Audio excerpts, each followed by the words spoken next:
This week in gaming and tech news. Guess what, guys? We have even more layoffs with huge Xbox and Microsoft layoffs. I mentioned some changes happening to YouTube in the UK a while ago, but there's a bit more on that. Let's get into it. But first, if I may be a little bit cheeky and ask if you like this content, please like and subscribe. It really helps the channel out. And if you hate me, you can also unsubscribe. So let's get in. Okay, I'm just going to get straight into the layoffs. Never good to see layoffs. I guess I'm just used to seeing these articles about a different company doing layoffs. And guess what? Well, now it's Microsoft again doing layoffs, and we've just had a new financial year, so this makes them look better. And it probably made their stock go up, but Microsoft has laid 4,800 employees, most of the jobs being in Xbox division. This is just after them cutting 9,000 employees this year. So yeah, it's just sucks to see, but I don't think this was just on AI. I definitely think this was to do a restructure. Well, definitely the Xbox side of it was more of a restructure. As Ashasham released a full memo with the 1,600 people losing their jobs in Xbox, and it literally starts off with beginning the most significant restructure in Xbox history. I'm not going to read all of this, but I'll put it on screen for you guys to read. It's actually quite a hefty piece. It goes on about how in some studios there's 14 layers of management, which is just insane. And that might be why it takes so long to get game style updates for Bethesda's and stuff like that. Want to reduce it to no more than 5. So they want to focus their investment on a high priority project, and they may vary in size across Activision, Bethesda, Blizzard, Mojang, and Xbox. So she also said that none of the first party games that have been announced have been cancelled, so they're all on track to be released. So that Compulsion Games, Double Fine Productions will return to management and transition to an independent studio keeping the IP, so it's good that they get all their stuff.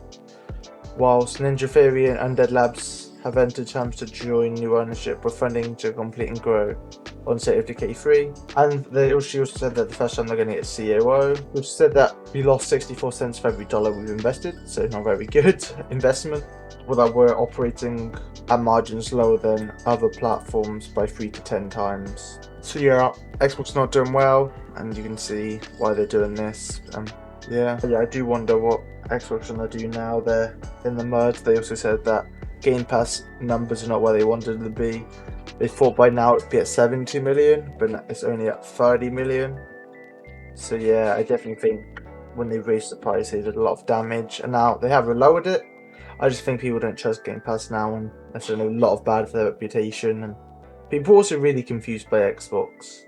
I honestly don't know what they're going to do, and they had the ambitious goal of reaching 100 million members by 2030 for Game Pass, and I just don't think that will happen. They would have to do something very insane for that to happen. Next. Okay, so there is a bit of backlash to the UK government proposing that YouTube change its algorithm in the UK to show more UK media like the BBC, ITV, Channel 4, as is raising concerns of growing influence of an algorithm-driven social media content over high-quality journalism. They want social medias to push that content over other content. And you may be thinking, oh, what's the big deal? It's just that if you're pushing this, you've got to replace something. So you might be replacing someone who doesn't get many views, and you're taking away their opportunity. That just really sucks. And that's quite a small channel. I would hate to be replaced like that. And I believe that everyone should just choose what they watch. If they want to go and seek out the news themselves, then sure. I try and make this content so people can keep up to date on tech and AI and gaming news. But if just because you're a big organization, they're replacing me, I just feel like that would suck. But yeah, let me know what you feel about this. And this is probably, I don't even know which side it's going to go. A lot of backlash. There could be protests. Traders must submit the proposals no later than August 31. I don't know if I would go as far as freedom of speech being attacked, but definitely on that lines. And everything's gonna be controlled, man. It just sucks, but yeah. Next. Time for the quickfire. Discord has accidentally been banning 8,000 users for posting grids, images in their chats. Some of this include chessboards, game textures, even Minecraft inventories. This is to do with their AI algorithm detecting the hash in the image, which I don't know the details, but like an image gets its own fingerprint, and I guess it's like recognizing the fingerprint, and it might be like matching it with other images that are like ban worthy, so it thinks you've just sent that message. So yeah, you could be getting banned if you like, imagine you're just showing someone your loot on Minecraft and you just get banned on Discord. That would really suck, but hey. I think it's been patched now, and yeah, it's just scary that, like, what can you even do? You can't really, I mean, yeah, and I think it could have, like, some people, it was like, for like serious ban as well, I think it was like stalking. So yeah, that is, and like I get you like reported the police, have a mark online, that just, it's quite deep. And when with these AI algorithms, I'm not saying you, because what was the alternative? You just need it to be a better algorithm. Next, there's a PlayStation disc petition which has approached 200k signatures. So yeah, the backlash for Sony is not stopping, and good. Hopefully this year's out, but I don't think much will happen. The biggest disc production factory in Austria is like changing what it's doing, so I think they'd have to change a lot to go back on that word. Nintendo will stop selling the original Switch in Europe next year, so it'll be discontinued.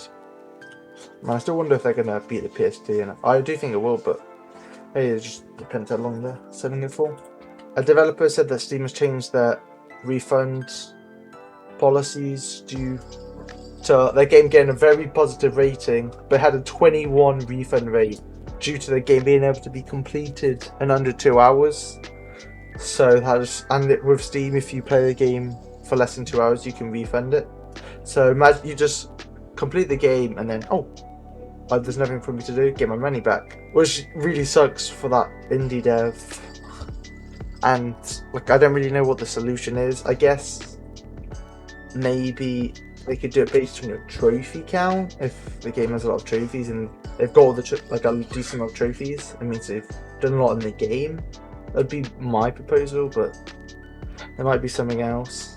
Or there may be like a percentage of the game, but then that would also be for a solo game. You have to like play for like 2 minutes if you want a refund. So hey, there was a massive 60,000 game preservation project in Germany, but collapsed after their funding dried up. And this would have been the world's largest gaming archive that was publicly available. Man, it really sucks, but hopefully someone can do this. And as they're doing a really ambitious project, then it's always good to preserve gaming and just keep everything so we actually can have it. Okay, I believe this article from Insider Gaming is saying that if the game comes out before January 2028, you can release discs after that date, but they have to change how they order discs to be made. That's how I'm taking this. So I believe it's like if a game comes out after January of 2028, they can't have discs for it. But like any game released now until then will be able to have discs. So that's something at least, but it still really sucks. I don't think that really changes anything.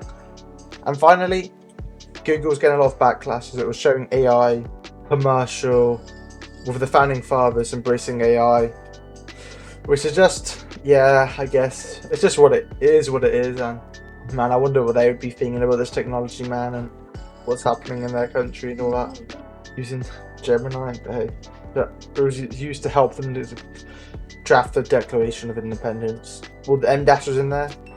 Great to see. But hey, that's this week's gaming and tech news, and I'll see you in the next one. Latest gaming and tech news every week. Keeping nerds up to date. Yeah, you know the rest.